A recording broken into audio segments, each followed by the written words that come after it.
Good evening, ladies and gentlemen. Welcome to UNSW Sydney. Normally, I'd have the privilege of welcoming you here live, but because of the current health issues around Australia, we've taken the government directive and the sensible route to bring you this via live stream. So welcome to our very first UNSW Medicine Information Evening, broadcast live on Facebook. If you're hearing me saying this, you've found the right place, and we're looking forward to taking you through everything that we have to offer at UNSW Medicine this evening. Before I get started, I would like to acknowledge the Bedegal people, the traditional custodians of the land on which we stand today, and acknowledge elders both past, present and emerging. Normally, it would be my job to advise you of the emergency exits. Tonight, you can just hit the close button on your browser if you do find yourself needing to exit in a hurry.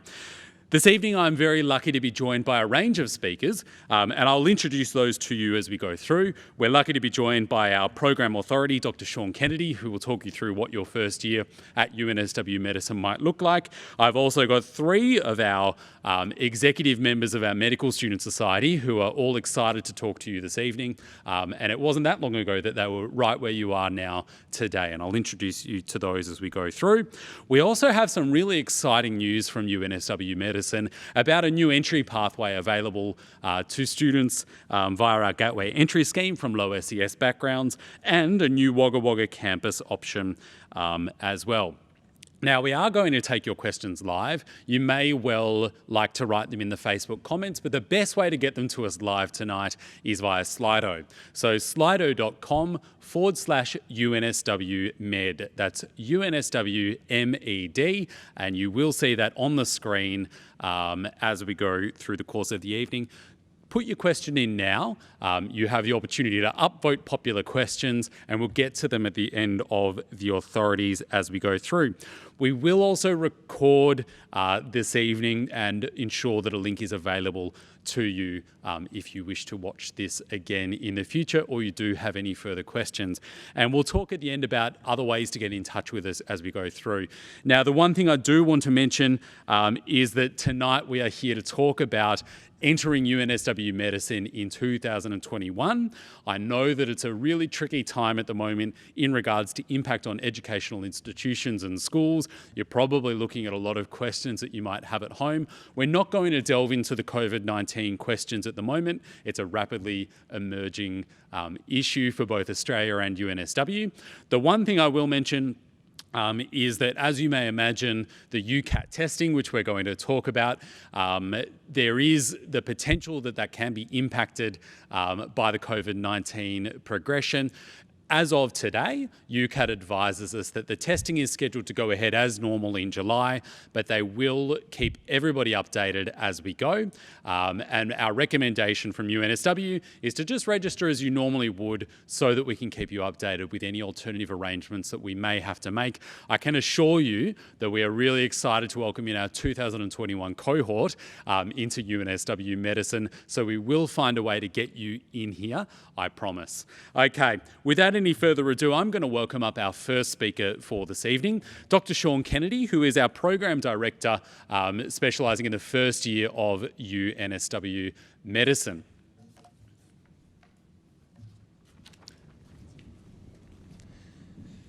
Thanks, Chris, and welcome everyone. Thank you very much for being with us this evening. It is a different situation for me as well. I'm used to lecturing to live audiences, but in the last couple of weeks, this is something that we're doing a lot more here at UNSW, this online learning for our students so that they can stay at home and adapting to the current situation. I'm really pleased to be here today. I'm just one of the member of a huge staff who teach medicine across all 6 years of our undergraduate medical program. And that, I think, is one of the strengths of our program. We've got a wonderful group of very dedicated teachers. One of the other strengths of our program is here with me tonight, and they'll be the following speakers, and they're our current students. And I think the relationship that we have, the senior staff, the teaching staff with the students, is a real strength, and it shows the real warmth and the ability of our school and our faculty to develop and to continue to improve the program which we deliver to all of our students. Our program is relatively unique within Australia. It's an undergraduate program, so you can come in next year from your HSC, and then it's run across 6 years. And at the end of those 6 years, you'll graduate with 2 titles, a Bachelor of Medical Studies and a Doctor of Medicine, so a BMed and an MD. And the reason that you come through with these 2 is because of the way the course is structured, and I'll just take you through that a little bit. We have 6 years, and they're divided into 3 phases. And those 3 phases, phase 1, 2 and 3, we gradually take you through from being a high school leaver to being an intern. And in the first phase, phase 1, is based around what we call scenario-based learning. So most of that learning takes place here at the Kensington campus. Some of it also will be spent in hospitals and other clinical settings. Most of the learning is in groups, so you develop really important strengths in team-based learning, as well as getting to know your fellow students who will be your colleagues when you graduate. It is starting from that moment, starting to already get a sense of clinical medicine. So yes, you're learning some basic sciences, but you're learning how the basic sciences relate to real-world problems with patients. And you're learning patient skills and clinical skills, how to talk to patients, how to take histories from patients, how to examine patients to understand their problems. Once you finish those first 2 years, you move into phase 2. And in 3rd year, it's more situation-based learning. And this is a very integrated course where you spend some of the time here on campus and most of the time in hospitals and in clinical settings dealing with real patients and learning from real patients, learning with each other, with tutors. And many of our tutors at that stage are doctors who are actually working in the hospitals and in general practice. In year 4 is a special year. It's our research year where we have an independent learning project or an honours year, and I'll talk a bit more about that next. The phase 3s, year 5 and 6, are much more that traditional apprenticeship model of learning where you're spending most of the time in hospitals and in clinical settings. You're working within teams. So at the moment we have all our 5th and 6th year students are in the hospitals and they're learning on the run literally how to deal with the evolving COVID crisis. So this is great important learning where you learn skills that will take you forward to be a doctor. At the end of that year, we have a pre-internship program where then you're just polished off to get that final stage of becoming an intern. The medicine program is structured around what we call graduate capabilities. And so we work backwards. From at the end, we think, what do we want our graduates, what do we want our doctors to be like? We want them to be lifelong learners. We want them to understand research and to be able to use research in the clinical setting. We want them to be able to communicate well with our patients, whether our patients are parents, stressed parents of newborn babies, mothers who have concerns about pregnancies, the adult patient who's in hospital because they've got heart disease, kidney disease, or the elderly patient who's maybe frail, may have dementia, but still, obviously as doctors, we need to manage. So we want our doctors, our graduates, to be able to deal in all those settings and communicate well with them and communicate with their colleagues. And as I said, in phase 1, there's a lot of team-based learning, and that's a really important graduate capability for us, is being able to work in a team as a leader and as a team player. But we really want our graduates to be those team leaders. Another critically important capability that we teach all the way through our 6 years is ethics and legal responsibility. So at the end of it, we have doctors that you trust, doctors that anyone would trust. As I mentioned, the 4th year, we have a research year. So you've done those first 3 years learning about the basic medicine, basic sciences, some clinical sciences, and then in 4th year you get to really see how research can help with what we do in medicine. You spend an intensive research project with a supervisor who may be working in a lab, looking at down a microscope looking at trying to find the cure for cancer, literally, or you may be working in a hospital with researchers who are doing clinical trials of patients in hospitals. And at the end of that fourth year, you will write a report which will be submitted and marked, but also hopefully you'll be able to get presentations at scientific meetings where you can tell other people about your research. And many of our students get to publish their research from that year. In 2021, the fourth year will also be important and exciting changes where many of the students doing that fourth year will also graduate with an extra honours degree. And a component of that will be doing some extra coursework, which after you graduate from medicine may give you the ability to go on and do some master's courses using some of what you've learnt that year. Just where this fits in the big picture of becoming a doctor. So how do you go from where you are now to one day working in the hospital, working in general practice, working in a subspecialty?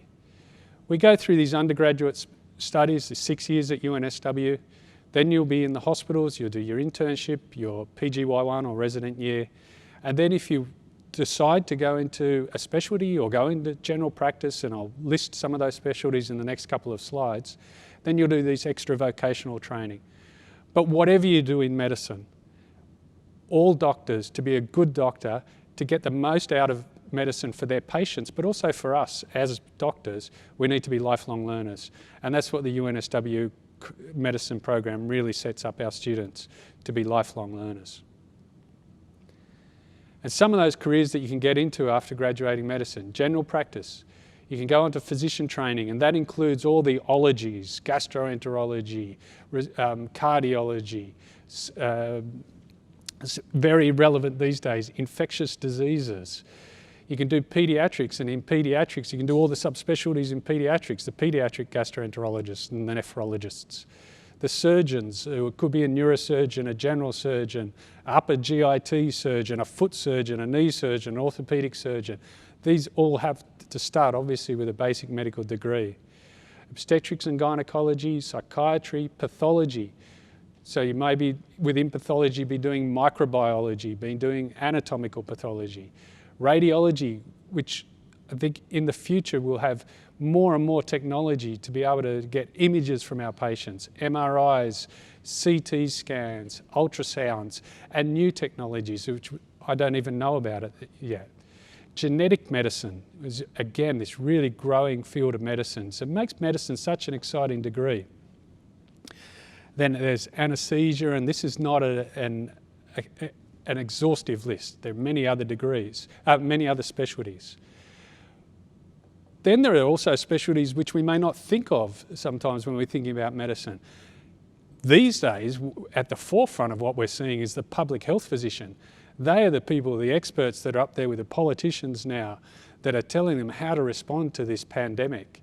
Public health you can get into via the medicine program. After you graduate, you can specialise in public health. While you're graduating, while you're studying in medicine, during that fourth year, you can do research in public health.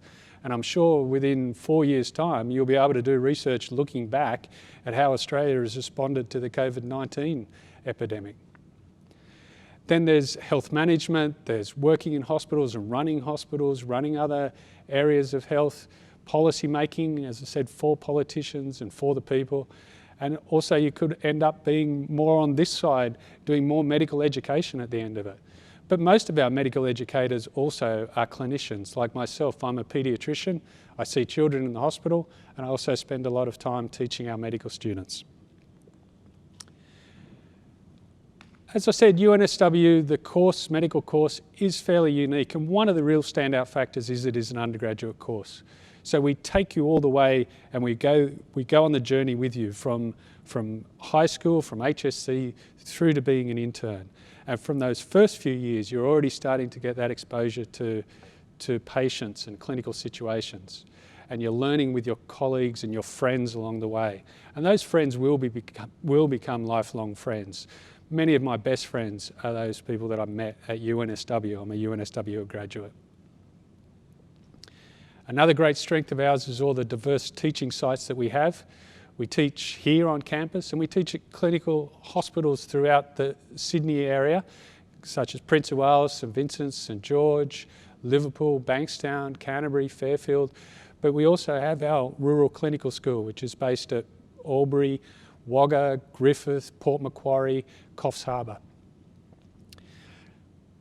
Port Macquarie in the last few years has been taking students through that whole 6 years, so starting from year 1.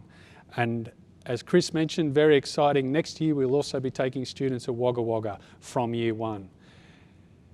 So I hope what this has given you is a great oversight that the medicine itself as a career is a wonderful career, but medicine at UNSW has something special and has something special to offer you if you're interested in following this. Thank you. Thanks, Chris.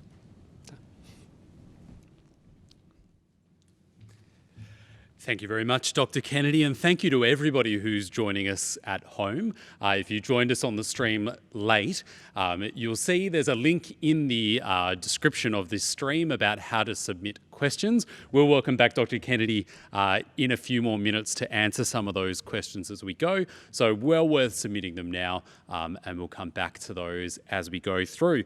Now, as Sean did mention, one of the real strengths of our program is the students that we bring in.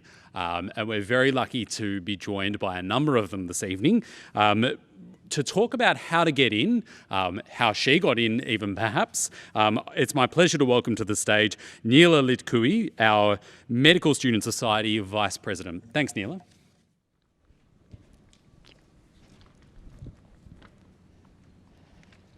Hi, everyone. So as was mentioned, my name is Neela Litkui. I'm in the 4th year of the program now. To be honest, it wasn't too long ago. I remember this exact talk. I remember who spoke at it.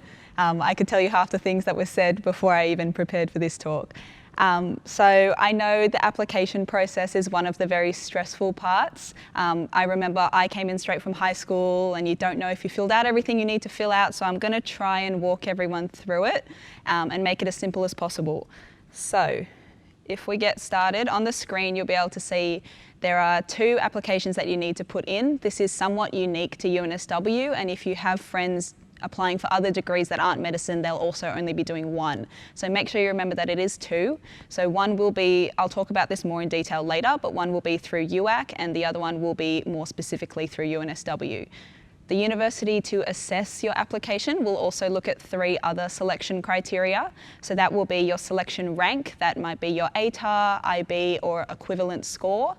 They will look at your UCAT, your University Clinical Aptitude Test for Australia and New Zealand, and then they will also look at your interview. So if we start with the selection rank, as I said, that might be your ATAR or equivalent. There are the median and lowest scores that we had for our 2020 intake there on the slide. So our median score was 99.72 and our lowest score was 99.25. That does vary from year to year, but just to give you a general guide. So we look at that score. We also look at your UCAT ANZ score as well, which I'll talk about in a little bit. In terms of that selection rank, if you are currently sitting your HSC or you're about to and you're thinking about subjects, UNSW doesn't have any prerequisite subjects. Chemistry is recommended, but is not mandatory. And English as well, the university will assume you have at least a band 4 in English because communication is so important for medicine, but similarly that is not mandatory. So there are particular adjustment factors that could be given to your ATAR. Most of them don't apply for medicine, where they may apply for other degrees. The one that does apply is the Educational Access Scheme.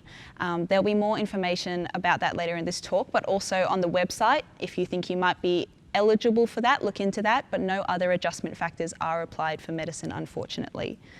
So that brings us to the second of those selection criteria I was talking about. Remember, there are 3 that they use to assess your application. So the second is the UCAT. So that again has the scores there on the slides for our median and lowest scores for the 2020 intake. So that is an online test. It's not an in-person test. They have an official website as well, as has been mentioned. You can look online, get some more information and familiarise yourselves. To give you a bit of information to try and help with that, the exams are normally held in July. The applications will close. I'll talk about that later on, but it should be, there we go, 11th of May. Again, as we've mentioned today, continue to check the website for any updates around that, but make sure you do apply. That's another one of the selection criteria. It is a criteria that is necessary for your application. So if you're not sure about whether you want to study medicine or not, I'd advise that you still apply to sit that exam. You can always not use that mark anywhere, but it's good for you to just have it to keep your options open. So that's another one of our assessment criteria. It asks no medical questions. You don't need any medical background for that, but it will be just asking sorts of questions that medical schools want to use to assess your thinking, and there's no preparation necessary. The website, the official website, does have some free online questions to give you an idea of the exam. The medical schools' advice regarding any preparation courses is generally that they're expensive and not very helpful, often at the detriment of your performance in the exam as well. So just be aware of that as well. Okay. So that brings us to the third criteria, which is the interview. So this interview, you will be offered a place, an interview spot that will be assessed based off your selection rank and a combination of that with your UCAT ANZ score. And based off that, there's a number of spots for interview and you'll be given an interview. That will happen later on in the year, and I'll talk more about the explicit timeline for that. UNSW does generally a structured interview. You'll have 2 interviewers, usually one person from the UNSW faculty or community and someone else from the the medicine community as well. So it's just an interview to get to know you. This is one of the things that I was very anxious about before I got into the program as well. No one's trying to trick you. Everyone will say, be honest, be genuine, be yourself. It's very true. And I think I only started to appreciate that after I came into the program. It really is about getting to know who you are, what you like doing, maybe why you like studying medicine. So don't freak yourself out over that. Just be honest, be genuine if you get to that stage. And again, the advice there are some interview preparation services, and the interviewers that we have are very experienced. They've done a lot of these interviews. They tend to pick that up if you have prepared a lot. So the general advice is we advise against that and to just be yourself. So the interview process, if you have an ATAR versus if you have an IB, again, will have different timelines. I'll go into that later, but that's another thing to be aware of. Okay, so if we come to the application timeline, this is where I'll talk about the 2 main applications that you have to give in. So the first one of those is the Medicine Application Portal. So this is through UNSW. It's not assessed, but it is necessary to proceed your application. It'll involve some details about yourself and then some short questions, just trying to assess who you are, just trying to gauge maybe why you want to study medicine and to start to get you thinking about those things. As I mentioned, it's not assessed. But it is necessary. That deadline, make sure you're looking out for it. It is something that a lot of students forget about or miss, which is a big shame because they don't accept late applications there. So do make sure you remember that one. That will also ask you to indicate your preferences for the 3 campuses that Dr. Kennedy mentioned. So we have the Kensington campus here in Sydney. We also have a Port Macquarie and a Wagga campus. So you will give your preferences through that portal for which of those campuses you would like to go to. The other of the 2 applications is the standard application for entering university across the state. So that's UAC, the University Admissions Centre. Again, that application, you need to make sure that you have UNSW on there if you want to be considered for a spot in the 2021 program. There'll be up to 5 preferences there. You need to make sure the BMed MD is one of them. They will be assessed in order. You will be given 1 offer. So if you want that offer to preferentially come from UNSW, you'd want to be putting that first. So if we just run through some of the key timelines there, the first thing coming up will be the UCAT ANZ registrations. So on-time registration will close May 11th. So look out for that date. You'll be booking your testing place and time. It is an online exam, but it is done at in-person testing centres. Those sessions will be run throughout July. Then the medicine application portal I talked about, so that's one of 2 applications you have to put in. That will open from April 1st all the way to September 30th. So again, as I mentioned, a lot of students seem to forget about that one. So as soon as it's open, try to start getting your application in, but as long as it's before that September 30th deadline. The next timeline you're worried about is UAC. So that's the second of those applications. That will close in September. Check their website for dates and just make sure you're on top of that one as well. The timeline after that, so we're getting towards the end, is the interviews. So as I mentioned, that will take 2 out of 3 of your selection selection criteria, your selection rank and your UCAT ANZ score. It'll put that together, give you an interview offer, and those interviews are normally held in late December. That is different for interstate and IB students. You can look at our website for specific details on that as well. Okay, so the other thing to consider, as I mentioned before, you will have to make a campus selection. So we have 3 campuses, but keep in mind that if you do preference that you are happy to go to one of the outside of Sydney campuses, Port Macquarie and Wagga, that does mean you have access to an increased number of spots. Obviously don't preference it if you're not willing to go, and you can preference it below Sydney or above Sydney, depending on what you would like to do, but do consider that as an option to increase your chance of getting in. That will happen in the medicine application portal. Another thing as well is bonded places and unbonded places. So unbonded places are normal Commonwealth supported places to go through university. Bonded places give you that place in exchange for your work in an area of workforce shortage after you've graduated, usually in a regional or remote area. Again, more information about that can be found online if you want that. This year, UNSW's process for that means that everyone will be automatically considered for both places. Now, how that will work, if there are X number of unbonded places, the top X number of students will receive an offer for an unbonded place, and then going down the list after those students, the number of bonded places that the university has to offer will be given to those students. And if they accept that, that's great. If they choose to decline that place, then the next person down the list will be offered a bonded place. So there's no need to preference there, but that is the process. And as you can see, for the 2021 intake, we've given you a gauge of the numbers there. Okay, we also have a few special admission schemes that it's worth knowing about. So as you can see there, the first one I'll talk about is a lateral entry scheme. So this is for UNSW medical science students.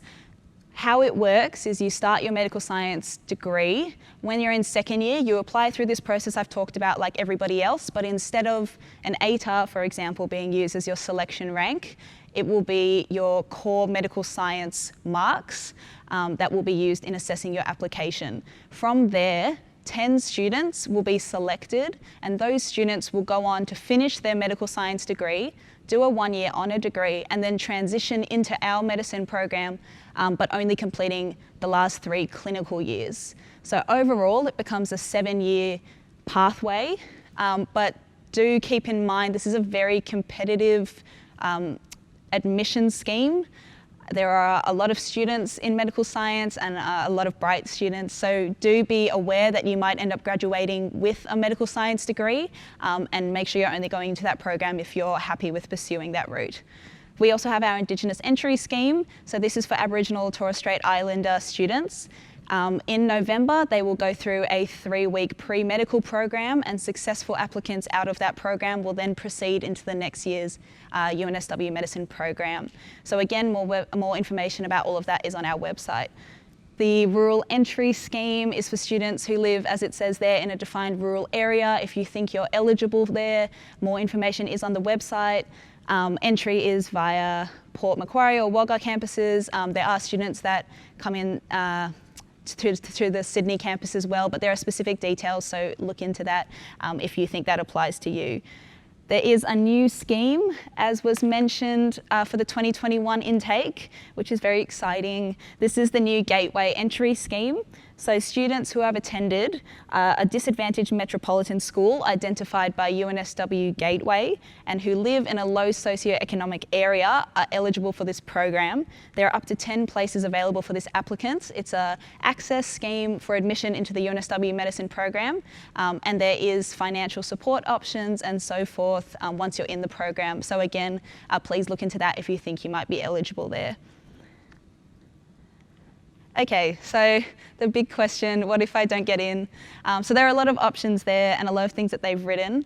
I'd also like to stress here, I came into the degree and there are a lot of people in the degree, and a lot of my good friends are all people that took a gap year and came into medicine or tried and didn't make it and tried again and got in. And it really doesn't matter once you're in the program, and no one cares at all. I had a lot of friends that were very disappointed if they didn't get in the first time, but really like the second time they got in and it's made no difference at all. So that is one of your options. You can sit the UCAT ANZ again next year and reapply. You can do that without studying any university degree in the meantime, or another thing you can do is, as it says there, get a head start on another degree. So what will happen there is that your results from that 1 year of uni will factor into your selection rank. So consider that there, and if that's an option that you want to pursue as well, it might not be a bad idea to do a similar degree that you think you might be interested in, and that's completely up to you. There is the lateral entry schemes that I've mentioned as well, postgraduate medicine, other degrees, other similar careers that you might be interested in are all options. So it's completely up to you, and it's a very applicable question to a lot of people. So I guess overall, the big thing to say is, I've been in your shoes. I went through this big spiel, so I know it was a lot of information and a lot of words. If you've stressed about all of the information that you've just received, it's all out there online and easy to find, so you can look at it. And there are a lot of deadlines throughout the year, but they're not too close yet. To all the students out there at home, I remember when I was on the other side of this, it will all be okay. It'll be fine, try your best, and eventually you'll get where you want to get, wherever that may be. And I hope to see some of you next year in the program.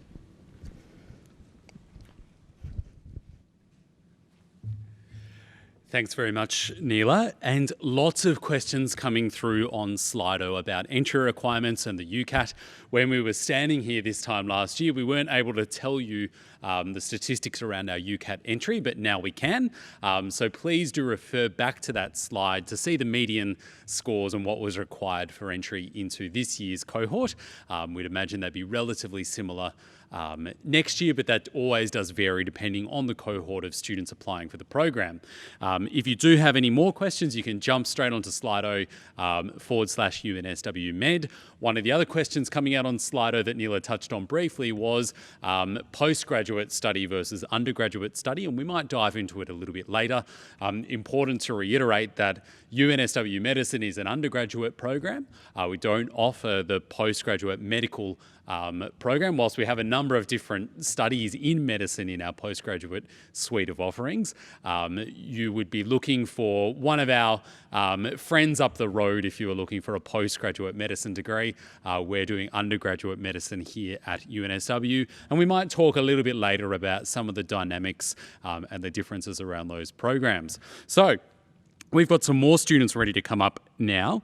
Neela was Vice President of the UNSW Medical Society. Very happy to say we've got the President joining us as well as our first year student representative to talk a little bit more about what you might expect in your first year and how that all comes together. So please welcome, you can't welcome, I'm used to a live audience where you'd all clap when I say please welcome to the stage, but please in your living rooms at home at a socially appropriate distance from the rest of your family, please welcome Reese and Josh. Thanks, gents.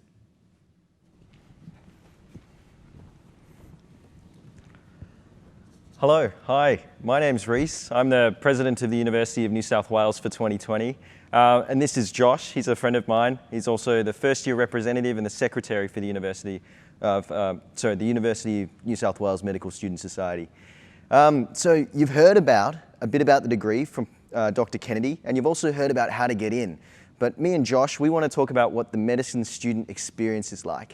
And I'm going to hand over to Josh now, and he's going to start us off. All right, good evening, ladies and gentlemen. I'm Josh. and I am the Secretary of the UNSW Medical Society, as well as the first-year representative. Thank you for tuning in to this live stream from home. Even small changes like putting this event online make a huge difference when it comes to slowing the spread of COVID-19 and flattening the curve, so we really appreciate you still tuning in. So, as a second-year medical student currently, and a local student from Bondi, I'm going to give you guys a bit of a taste of what the student experience is here in the UNSW Medicine program. So I'll firstly be talking to you about Phase 1. So Phase 1, as Dr. Kennedy mentioned, consists of first and second year of the medicine program. Now, when you come into a new degree, you might think it would seem quite overwhelming, quite challenging, but first-year medicine is one of the most welcoming experiences I've had of my life. Before you even have your first class, you feel like you're part of a brand new family, you're welcomed in by MedSoc, by the medicine faculty, and it's just a very supportive and encouraging environment. Now, when you come into medicine, you're placed in one of our 4 medicine colleges. And these colleges are all named after great Australian medical heroes. So these are Hollows College, named after cataract surgeon and philanthropist Fred Hollows. Cooper College, named after David Cooper, a HIV researcher. Blackburn College, named after Elizabeth Blackburn, a Nobel Prize winner who discovered DNA telomerase, or Stanley College, named after Fiona Stanley, who was a famous epidemiologist and public health worker in maternal health. And these are the sort of people that studying at UNSW Medicine will train you to become in the future. So when you join the medicine family, you kind of have the Wallace-Worth building as our little home, and it's a very welcoming environment. Not only do we have amazing classrooms, but we also have, a table tennis table, we have a lawn that we can play on, we have kitchen facilities. So it's a real community. And we also have things like your college cup. So the 4 colleges compete against each other. You may not think that medicine students are the most sporty, but trust me, we try. So we have things like College Cup Frisbee, College Cup Soccer, and it's just a really great event and ultimately a really great vibe. Within Phase 1, you also have case integration and clinical integration. So what that means is the method of teaching in Year 1 and Year 2 is in scenario groups. So these are groups of 12, and what you do is you apply the information you learnt in lectures and pracs to real medical scenarios. So from your first day, you are doing real medical cases just like you will be in a hospital. So that's really an amazing opportunity. And your little scenario group become your best friends. Then when you move into the second half of the year, you have something unique to UNSW, which is that the first year students and the second year students are mixed together through parallel integration. And this is a really amazing thing because it means that the first year medical students learn from the second year students. And similarly, when you're in second year, you can repay the favor and help welcome in your first year students. And it's all about training you to work in a team just like you'll be doing in the hospital. Also in Phase 1, you get thrown into hospital experience straight away, which is so amazing and unique to UNSW as well. I recall within my first term, I was already in hospital conducting histories of patients.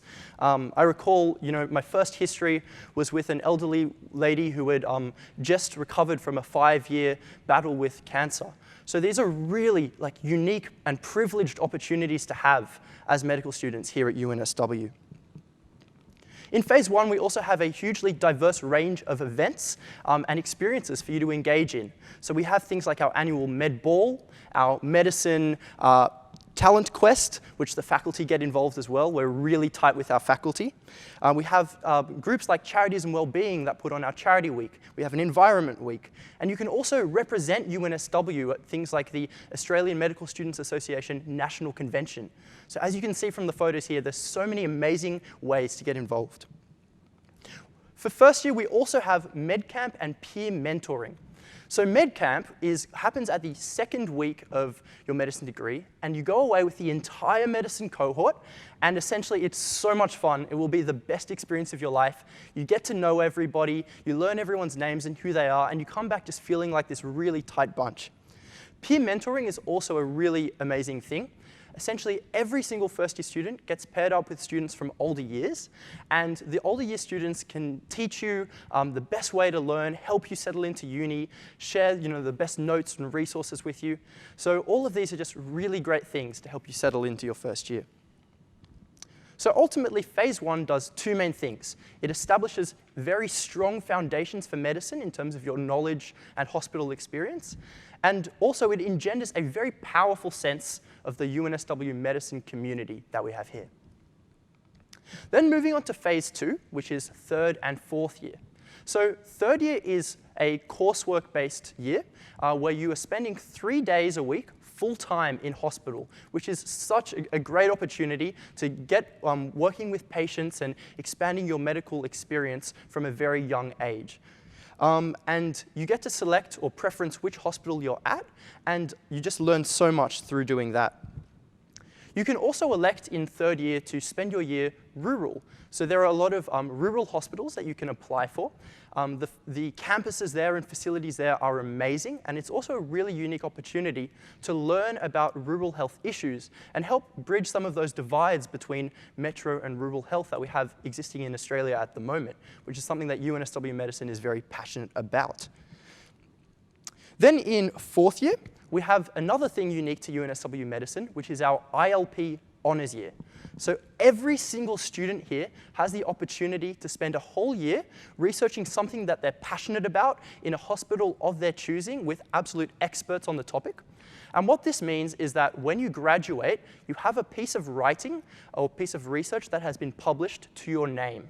Now that's really valuable because when you apply for clinical placements, that can make a big difference in separating candidates. And it's also just a really fascinating experience to be able to have. You can also apply for honours in fourth year, and what that does is it adds on an extra qualification to your title. Then moving on to phase 3 finally, we have our 5th and 6th years. So in year 5, in 5th year, you are in hospital full-time. So it's essentially like you've moved into the medical workforce, getting loads and loads of medical experience that is going to make you absolutely prepared when you become an intern. In year 6, you get the opportunity to do an elective term. So a lot of my friends in year 6 have just got back from their elective terms. You pick whichever country, overseas or domestic, that you would like to go to, and you spend a few months there, working in hospitals there, getting experience there. So it's a great opportunity to not only learn, but also just to travel, see the world, and broaden your horizons. So ultimately, UNSW Medicine prepares you so well to become a doctor, but it also provides you with so many additional experiences to make it a great time and immerse you in broader medicine. So I wish you all the best of luck with your applications for UNSW Medicine, and I really hope to see a lot of you here next year. All right, I'll now hand back over to Reese, who'll tell you some more of the amazing opportunities of UNSW more broadly. Thank you.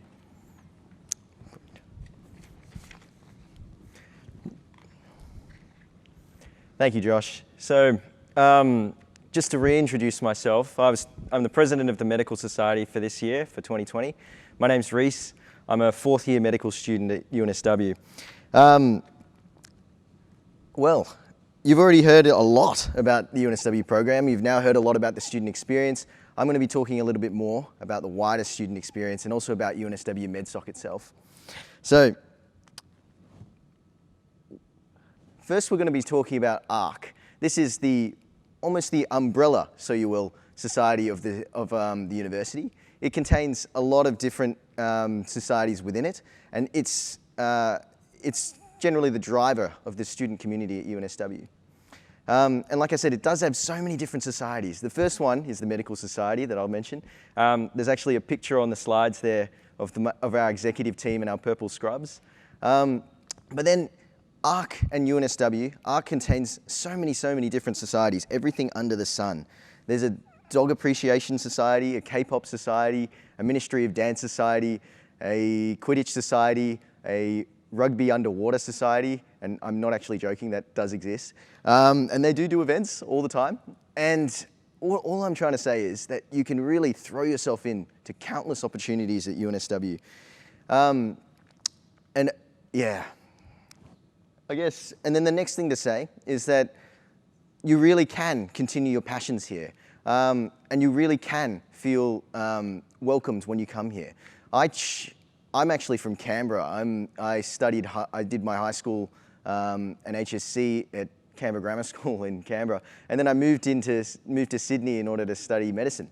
It was the best decision. I moved into a college called Goldstein College, and there I was met with some of the nicest people I've ever met, and they helped me through. I had tutors there. I joined the tennis team. I was in debating there. It was really welcoming, and this was in the wider university society, not even part of the medicine community. There were, however, medicine students there, and they always helped me through as well. So I guess what I want to say is, like, even if you're not from Sydney, if you're not from Australia, if you come to UNSW, you can be sure that you'll be welcomed and you'll have a great time too. But I also want to talk about UNSW MedSoc. I'm going to tell you about who we are and what we offer. So who are we? Well, UNSW MedSoc is the peak representative society of the 1,600 approximate students at UNSW.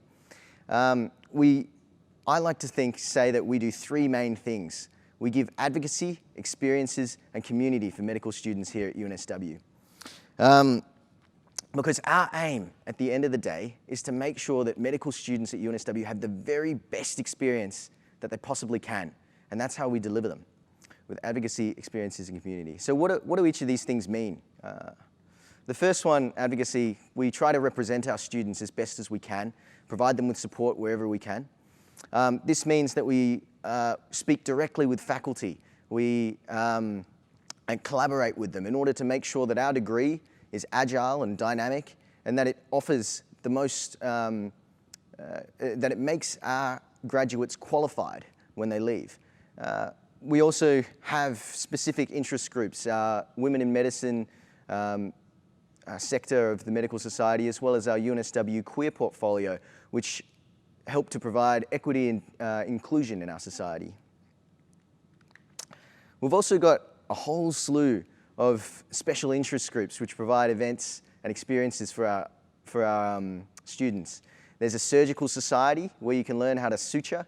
There's a dermatological society, an ocular soc society, critical care society, women and children society.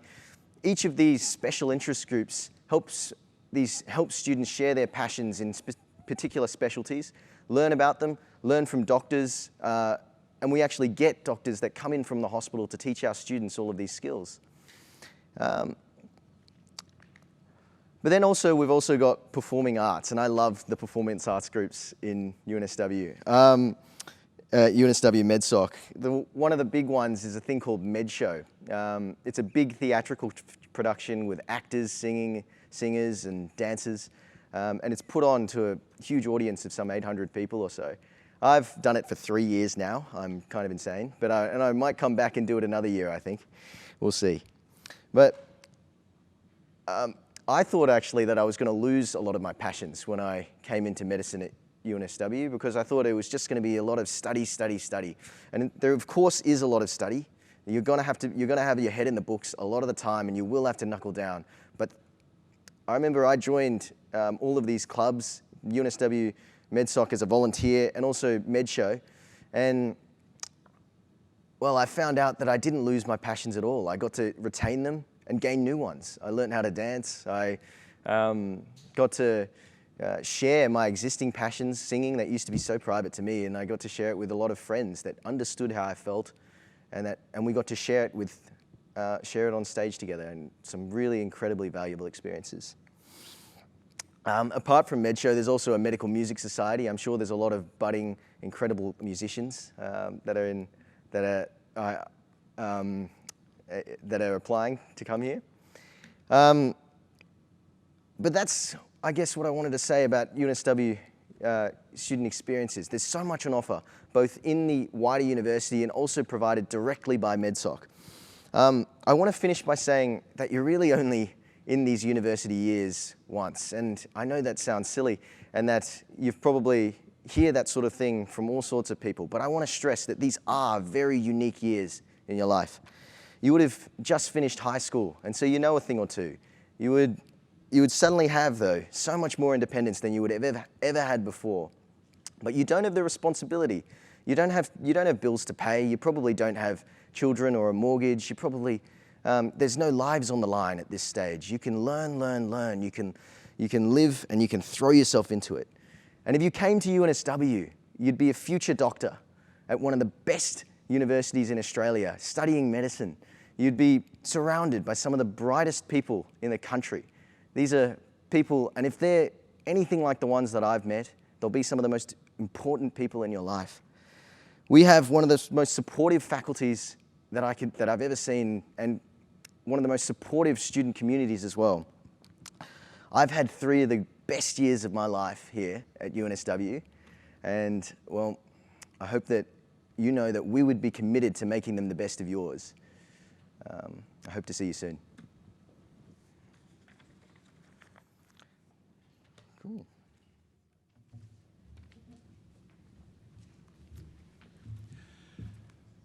Well, thank you very much, Reese and Josh. And I think we can see how Reese landed as the president there with that stirring address at the end.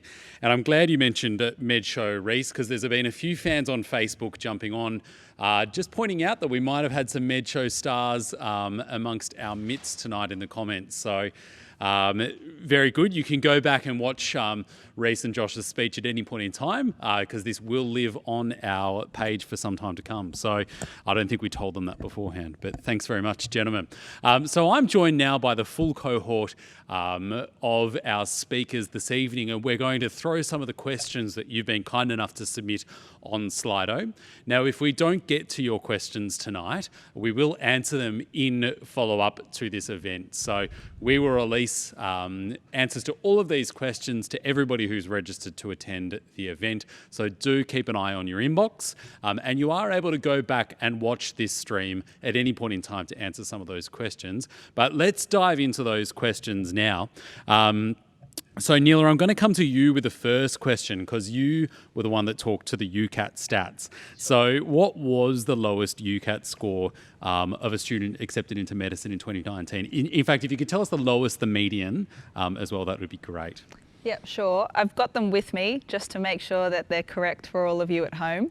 So the lowest UCAT score that we had last year was 2,830, and the median score was 3,021.2.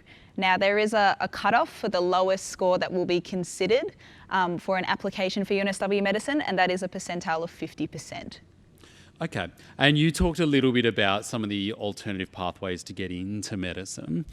So can you just recap us just a little bit on, there's a lot of people there that may not get that 99 sort of ATAR. So tell us what some of those other pathways might be. Yeah, so one of the pathways I mentioned is the rural access scheme. So there are some adjustments made there for the minimum scores that you need. So for example, for the UCAT that I just touched on, the lowest score from a rural access student for last year was 2,480, and the median score through that program was 2,685.7. So that's one of the programs that we have there. That's if you're in a rural area and you've been living there for a set amount of time. Again, more information about that on the website that you can look for. Some of the other programs that we have that I mentioned, the Indigenous scheme, so for Aboriginal and Torres Strait Islander people, which involves that 3-week program in November. And of course, the new program that we've mentioned here today, the Gateway Access Scheme.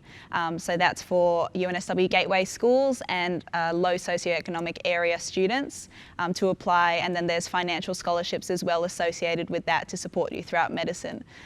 The fourth one is the Lateral Entry Scheme. That's the one that requires you to go through the medical sciences pathway. And again, more information about that on the website and if you go back through the talk. Okay, Reese, I'm going to come to you. I'm not going to ask you the questions that your fan club are clearly submitting on the Slido slides there, but I am going to ask you about the 4th year study options because you're just embarking on that there. And one of the really unique components of UNSW Medicine is that ability to dive into that research sort of area. So tell us what you're up to. Why is that important in pursuing your career as a doctor as well? Okay, yeah, thank you for the question. A lot of people are a bit curious about that extra year. Why is it important? Is it worth it? I definitely think it is. From an individual standpoint, you gain so many different skills. First of all, you get to study some general education courses throughout that year. So I learned about finance and also about human rights, actually, and that's been really valuable in my personal life and also in understanding broader subjects like public health. But you also, because it's a year focused on research, you learn a lot about statistics, you learn a lot about the actual process of getting medical research done. And the thing about medical research is that it is so ubiquitous in the medical community. Physicians learn it, but also non-clinical careers as well. Dr. Kennedy talked about a lot of the non-clinical careers and the clinical careers, and you'll find that research is absolutely vital for every one of them, not just the non-clinical ones. And more than that as well, the extra year is not a waste of time because it actually adds so much value to the qualifications of that individual, because that person has had a full year to learn about research, and that makes them more competitive for even those clinical positions later down the track when they're applying for them, because other applicants that didn't do this extra year of research would have to probably do some other sort of higher degree, such as a master's or a PhD or something, in order to be competitive. Thanks, Reece. Dr. Kennedy, Sean, I'll come to you next. We've got lots of questions about getting in. And thank you again for all of your questions. We've got over 70 in there, so we will not get to them all this evening, or we'll be here all night, but we will come back to you in the following days. So, Sean, I dare say you've sat on a lot of interview panels for students coming into this program. Now, Neela told us before the best advice is to be yourself. Can you elaborate a little bit on that? What sort of things are you looking for on that side of the table there? So we're looking for the sort of person that's there, but also mixed up with it and inseparable from it is the experiences that they've had. So what you've done in recent years, if we just took entry based on the ATAR, then we could just get in people who have just spent the last few years, even longer, working really hard at the books, learning how to pass all their subjects, get extremely high marks in their subjects.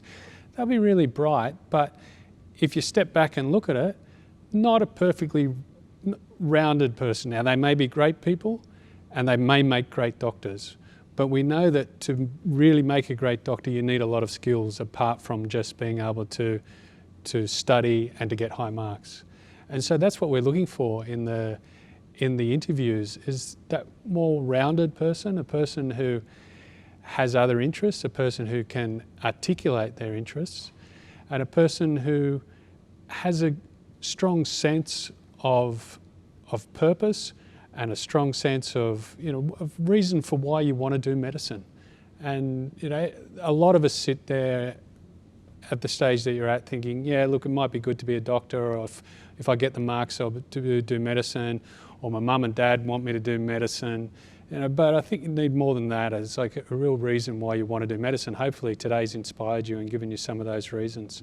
And so I think thinking about it before the interview, and as Neela said, some of those courses that people do before the interviews, you can see at interview people who have learnt how to answer the question. So you say, that person's done the course, they're just answering the question, that's what they're being told to answer. We're not looking for that, we're looking for authenticity. Yes, I think scripted answers are one of the easier things for our panellists to detect. They see quite a few of them, so no scripted answers, please. Quite a few questions coming in about the IB. I'll address that, the International Baccalaureate. Of course, we've talked about the ATAR and the minimum ATAR to get in tonight, but the IB does translate across, so no specific comment on the IB required, but you will have a look at the translation tables in our undergraduate guide to see the IB scores and how they go through. So Josh, you were the most recent here to actually sit on the other side of the medicine interview table. Take us back to that, what was that, 2 years ago now, sitting on the other side. What was really important for you to get across to the panel that was interviewing you? Yeah, thinking back to my medicine interview not too long ago, feels very recent. I guess, as they've said, most important thing is be yourself. But I think 3 things that you really should show would be your passion. So you're passionate about helping people, why medicine in particular allows you to do that. Secondly, your sense of empathy and compassion. I think that's like a really big thing that they're looking for in your patients. And then thirdly, how hardworking you are, your sense of dedication, commitment, that you're going to be able to keep up with the, sometimes strenuous demands of the medical degree. But again, ultimately, just go in there, take a few deep breaths, and you'll do great. Like, trust yourself. This is very inspiring tonight. I must say it's been a challenging time in the university sector, and sometimes we just need to remind ourselves how wonderful our students actually are and what gets us into work every day. So on the challenging times, there's been a few questions about COVID-19 and its potential impact on the testing, the UCAT testing. We don't have any further official advice on that today. The advice from the testing body today was that they are still scheduled to run in July. So we will keep you updated, but we do recommend that you apply as per normal, and they will keep you updated. But I think I'm safe in saying that there will be an intake for our students next year. So whatever we have to do, whatever adjustments we have to make as part of that, we will certainly do so as we go through the course of this year, as that all plays out and hopefully flattens out a little bit.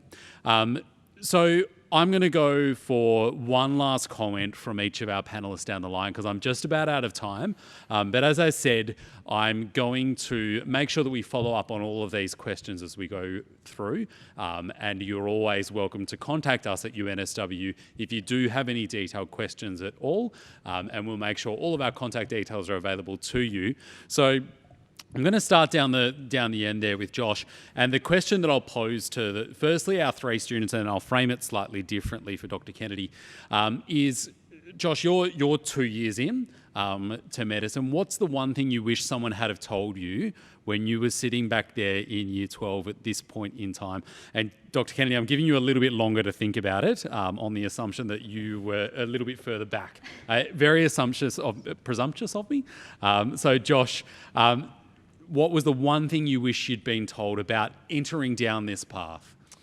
That's a tough question. I guess one thing that, I should have kind of believed more, I'm sure I was told it, was have faith in yourself. Don't think that medicine seems like a huge obstacle to get into. I'm never going to get there. If you believe in yourself, and you try your best this year, you will get in. One way or another. There are so many different ways to get in, so many, different pathways and programs. If you commit to getting in, you will. And then once you get here, it's such a great time. Okay, Reese. Yeah, that is a very difficult question. But you've had more time to prepare than Josh did. So. Yeah, so I have no excuse. But I guess, I think partly what I've already said already. The big surprise for me coming into medicine was how much I was able to retain the things that I already loved to do in high school. And I guess you shouldn't be scared at all about that. In fact, my academics was much better in university despite that, despite having retained all of these things and adding on some other things. So don't be scared at all. Like, university is a friendly place. You've got the best people around you in your degree, but also supporting you in faculty as well. And of course, our medical society will always do our best to help you out as well. Thanks, Reese. That line is very well. He's practiced the Medical Student Society, and it's to your credit. Well done. And we should actually formally thank the Medical Society for their support in putting on this sort of night. So thank you all for giving up a Wednesday evening. We do appreciate it. Neela, I'll come to you now for the one thing you wish you had been told or that you knew. Yeah, look, obviously I echo what the boys have said. Very true, and I'd say the same. But I think the one thing I would have told myself, and that I hope a lot of, probably the high school leavers especially, can appreciate, is you don't have to have it all figured out. I think a lot of the expectation of medicine is, I wanted to be a doctor since I was 5 years old, and I've never wavered from that. And you go in, you're like, oh, I only probably wanted to study medicine seriously at the end of year 11. But I really knew why I wanted to do it, and And it wasn't like something where I was like, oh, I've never considered anything else, but I could think about why it interested me and why I wanted to do it. And I really think it's one of those things that don't feel this pressure to know where your life needs to go for the next 30 years. If you think you have genuine reasons why you're interested, you think your character would suit it, you're a good communicator, then yeah, back yourself and apply. I knew I wanted to go to UNSW before I knew I wanted to study medicine. That's a whole slew of other reasons. I think the community and the culture here is fantastic, but I could talk about that for a while. But yeah, I think that's my one takeaway is you're young, like don't do it if you don't have a reason to be doing medicine, but you know, don't expect too much of yourself. And Sean, then I guess I'll let you answer this from one of two angles, either the one thing you wish you knew or the one thing you wish everybody knew coming in that you could tell them now. Yeah, I think it's mostly been said, and Neil had put it really nicely. I think back yourself. And that means that you're as good as everyone else. And that's one of the reasons why we have a well-rounded decision to see who comes into our program. It's not just about ATAR, because we know that tells us something. It's about interview, it's about UCAT, that tells us something else. So you can do it, but if you are held back by something like the ATAR, then I'm sure there is something else that will suit you just as well. But like Naila said, you can change your mind. And one of the great things about medicine is, even if you go in thinking, I want to be a neurosurgeon, you might come out at the other end being a neonatologist and looking after babies or something entirely different. And even once you graduate, you can change again. And so medicine does give you that scope to continually change as you get to know yourself better, what you're able to do, what you're good at, and what you love. Great answer, and a great note to finish on. And I'll thank my panel. They can't hear the applause at home, but I've no doubt you're all using the clap emoji on Facebook, which we're rapidly learning is what happens during a live stream. So thank you very much for tuning in this evening. We will come back and answer all of your questions. If you registered for the event, we've got your email address. We'll shoot you out the answers to all of those questions. Lots and lots of wonderful ones that we didn't have the time to get to this evening. Thank you very much for your patience during this time and the fact that you were able to join us via this live stream. We really appreciate your interest in UNSW Medicine, and we're really, really excited to continue that conversation with you as we go throughout the course of the year. If you do have any questions that you'd like to ask about UNSW Medicine or UNSW in general, all of our staff are here. We're still operational. Happy to take your questions via live chat, via phone, or we will also post out the ones that you've already asked us. So thank you very much. Good luck with your HSC. I know it's an unprecedented year, but one of the things that our graduate employers really tell us that they want the most in our graduates is resilience, and we know that you're all working on developing that right now. So good luck, stay safe, stay healthy, and we look forward to welcoming you to UNSW in 2021. Thank you very much.